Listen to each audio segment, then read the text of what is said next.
Hello guys, this is Nishant Kumar. आज discuss करेंगे हम टार्सन प्रोडक्ट कंपनी के बारे में।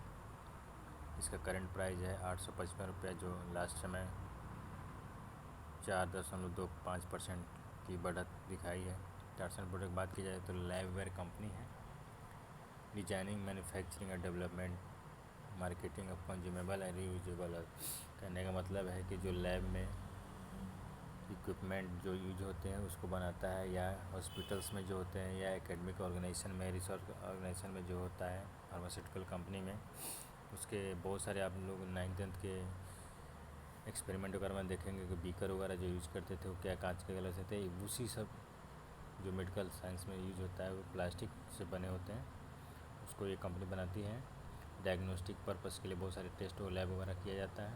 उसमें जो भी ट्यूब वगैरह, पाइप वगैरह, टूल्स तो नहीं बोल सकते, एक तरह से बोल सकते हैं प्रोडक्ट जो है उसको बनाती है। मार्केट का भी देखा जाए तो 4500 करोड़ का है। करंट प्राइस 855 है। हाईएस्ट है 929 रुपया, लोएस्ट है 539 रुपये जो बनाया है। पी बात की जाए तो 47 है। पी देखा है पी के अकाउंट देखा जाए तो ये कंपनी थोड़ी सी महंगा दिख रही है। बुक वैल्यू है 92 रुपया। ROC है 35.3%, ROE है 27.4%, फेस वैल्यू 2 है। चलिए आगे बात करते हैं। इसकी प्राइस देख लिया जाए तो प्राइस देखा जाए पहले तो इसको देखा जाए तो इस कंपनी को हाई वैल्यू पे क्या किया गया है, इसका IPO लाया गया है। उसके बाद कंपनी गिरना स्टार्ट की है, गिर के फिर से अब कंपनी अप डायरेक्शन में मूव की है।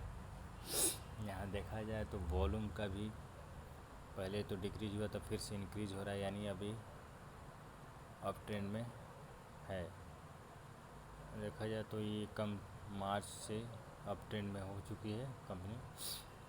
जिन्होंने मार्च अप्रैल में इन्वेस्ट किया वो अच्छा किया है। चलिए अभी देखा जाए तो अभी मेक एंड ब्रेक लेवल पे, अगर इस हाईएस्ट पॉइंट को ब्रेक करती है तो कंपनी का प्राइस, स्टॉक का जो प्राइस होगा शार्पली मूव करेगा, या ये हो भी सकता है कि हार्डली। तो इस पॉइंट पे मेक एंड ब्रेक लेवल है।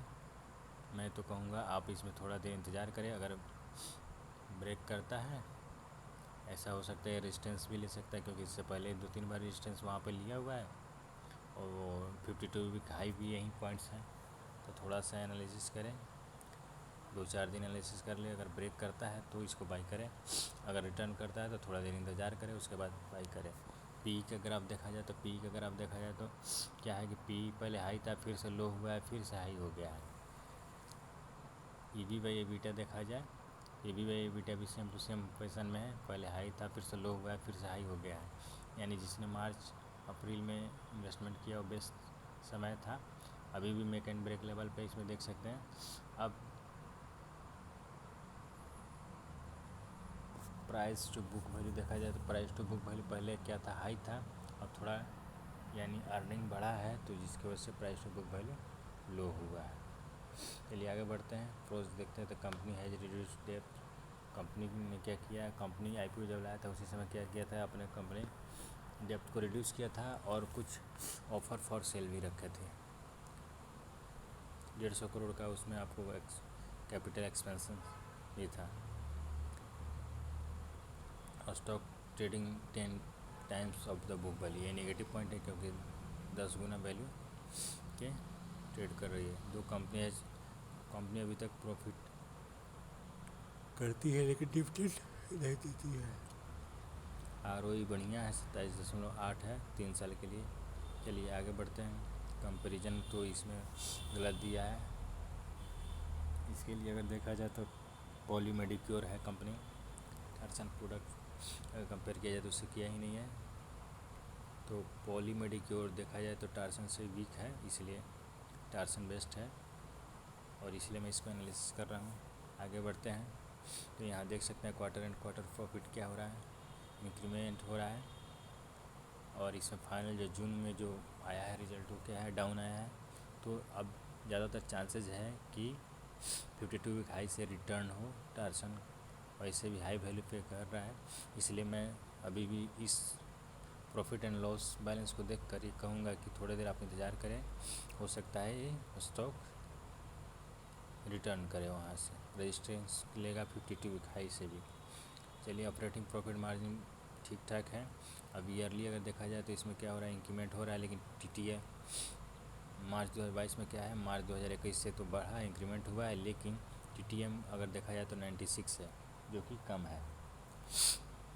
चलिए, सेल्स ग्रोथ भी बढ़ रहा है, प्रॉफिट ग्रोथ भी बढ़ रहा है। सीजीआर तो अभी हुआ ही नहीं, एक साल तो सीजीआर नहीं निकलेगा। रिटर्न ऑन इक्विटी भी लगभग सेम है।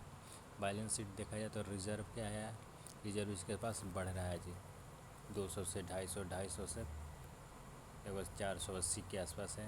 बोरोइंग क्या हो रहा है, घट रहा है लगातार, जो कंपनी के लिए बहुत अच्छी बात है, पॉजिटिव पॉइंट्स है। इन्वेस्टमेंट जीरो है। अदर लायबिलिटी देखा जाए तो इंक्रीमेंट हो रहा है, चलिए सही है।